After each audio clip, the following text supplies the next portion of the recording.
Team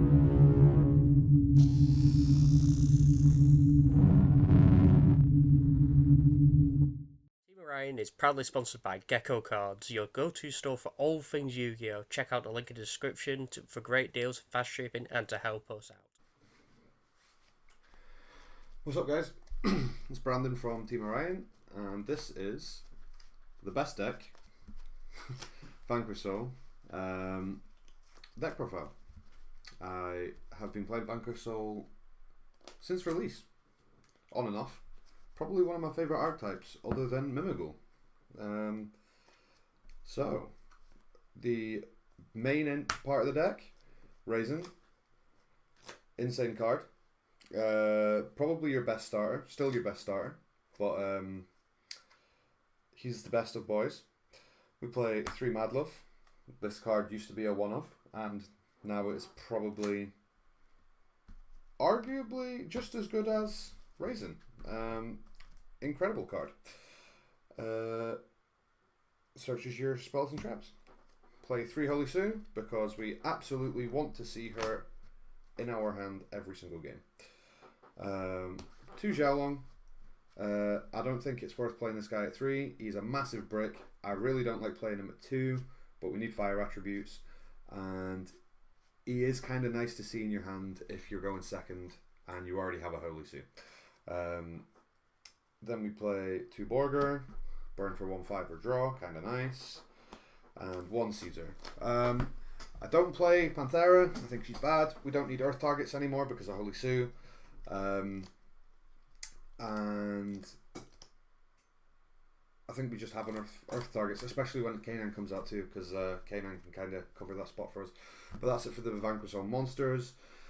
And then we play a not Vanquish Souls card that is clearly a Vanquish Souls card. 3 Stake, because it's like probably the best card in the deck. 1 Star, 1 Dust Devil. I play this to out Chaos Angels because they're quite a big problem right now, and also Baguskas. Quite a fun interaction for out and Baguska is if you start with either Caesar or Borger plus a Madlove, you can normal out your Madlove, the effect on summon to search, and then you can bounce it before it gets negated with the Baguska with one of your big guys. This comes back to hand, the effect resolves, so you get your Dust Devil, and then you can out your Baguska that way. Then we play the 1 Trap and the honorary Vanquish Souls card in Rota. For hand traps, as much as it kills me, I do play 3 Droll. Resolving this card honestly sucks, even on your opponent's turn, because like you really want to just be playing on your opponent's turn with this deck. So if you're having to resolve Droll, it's probably because your hand's just not good. But I do think it's completely necessary in this deck and in this format. 3 Ash, because we really don't want to get Perulia'd. And I think Ash isn't actually an awful hand trap going into the next format either, especially if you're playing against a lot of this deck. Ash and a Holy Sue summon is really, really strong. Same with like stopping a Raisin search. I think Ash is just becoming better with this format than she previously was, because she was just a called by for Charmies before. I play 3 Fuas. I think it's also kind of necessary. If you're going to play Charmies in this deck, I don't think Perulia is the one to go for. I do think Fua is the better option at the minute, especially for going like into your matchup blind. I play 1 Perulia. I do play Cross Out on this list, so I want a Perulia in there anyway. And if you do draw into it with a Charmy, like it's not awful to Perulia afterwards. And then we play 1 Dogoran.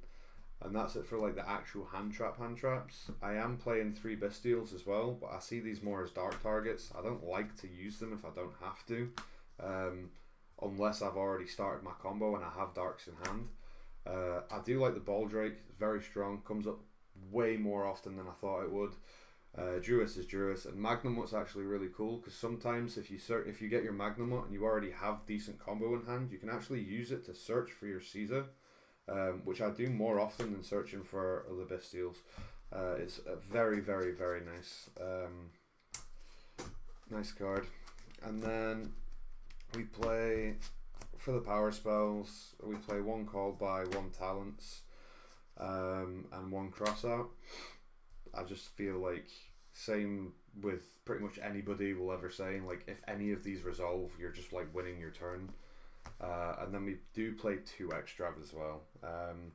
I opted to play the extravs over the prosp because if prosp gets negated, you still can't draw off of your Borger, which kind of sucks. Whereas if extrav gets negated, you can still draw, just because Warden's weird. So that's it for the main deck. Onto the extra, we play 3 rock. I think it's absolutely mandatory to play 3, even if you're not playing extrav. This card is like what gives you infinite grind game. It's sometimes being used for overlaying onto rocks, specifically times where you really need an SP, rocks taking up your extra monster zone and you need to clear it in order to go into one of your link monsters, because obviously it can't be used as link material. But that's the only time I ever really go into rocks, and it's the only reason he's there. We play 1 Donner. This is to out like weird stuff that you can't usually out. Sometimes you use it to like out a nib token that's too big or whatever. I play 1 Dark. This has never come up for me.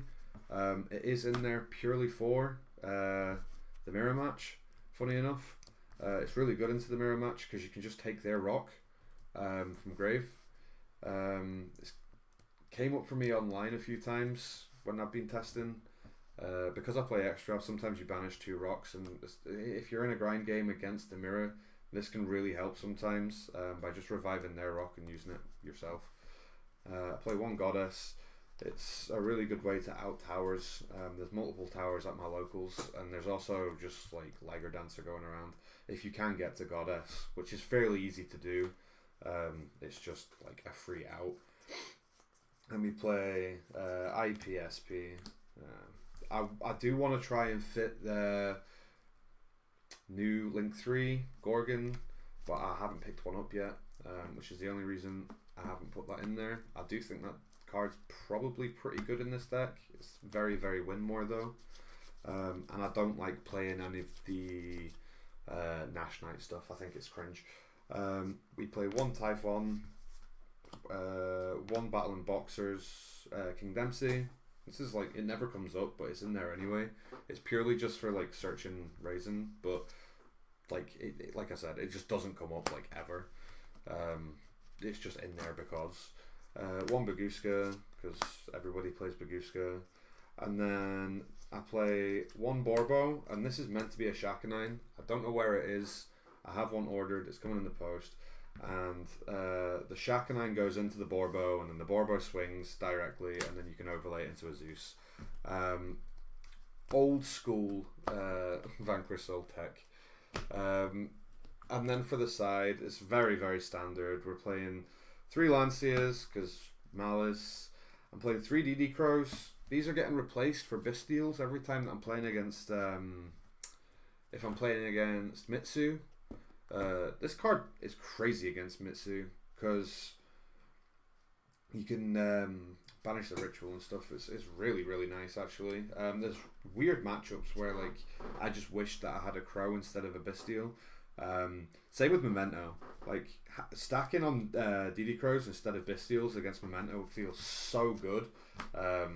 Hitting their stupid fish guy that's a water Akihiron or whatever his name is. I hate that deck, so I always side out my Bestials for DD Crows against them. We play 2 Perulia, mainly for Mitsu or Ryziel matchups and the Mirror, but nobody at my locals is playing Vanquish Soul, so I don't think it'll come up very often. I do play 1 Panthera in the side. I wouldn't play this in the side if I was going to a bigger event, but because of my locals, there is people playing Tenpai. And Panthera can actually kind of save you against that matchup because it can't be destroyed by battle. So if you just specialist out with Holy Sue and defense, you don't take any damage until they get to like actually popping it with the revive effect. And if you've activated, if you can summon this and then activate the trap on their turn, it can't be destroyed by card effect either. So you just turn skip Tenpai with this card alone, and it's very, very slept on. Let me play 3 Gravekeepers. I just think this card's fucking hilarious, so I play it. It's good into a lot of different matchups, but I don't really need to talk about that too much. I don't think. I played 2 Warnings because I had space, and then I played the Cringe Floodgate Tikaboo. But that is it for this profile. Bring back Bahamut. Yeah, I'll probably be making another one, maybe along with combo guides and stuff when K9 arrives. I've been practicing with that deck a lot. I'm really, really excited to actually play one of my favourite decks competitively. So, yeah, thanks for watching, guys. Peace out.